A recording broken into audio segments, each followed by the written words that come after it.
নবীর সাথে মতবিরোধ থাকতে পারে, কিন্তু জামাত ইসলামী কোন ইসলামী দল নয়, এমন কথা পৃথিবীতে কোন বেয়াদব আজ পর্যন্ত বলতে পারে না।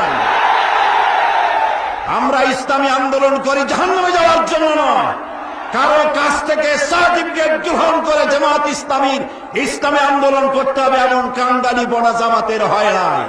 কাজে আপনি আপনার বক্তব্যের মধ্য দিয়ে আপনি ভারতের দালাল আওয়ামী লীগের বিটিম প্রমাণ করে দিয়েছেন।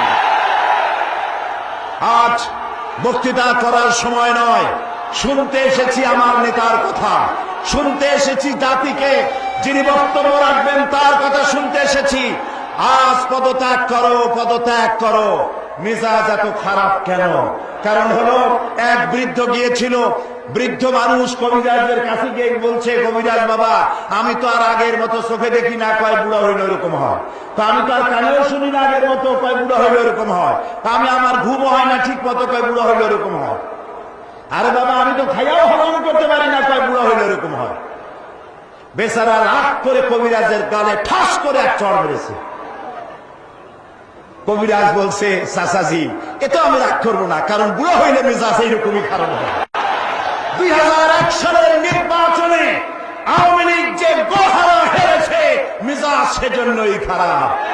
আজ আপনি 14 দল করেছেন, একটা দল আপনার আর 13খানা সাইনবোর্ড, এই সাইনবোর্ড দিয়ে কিচ্ছু করতে পারবেন না, কিচ্ছু করতে পারবেন না।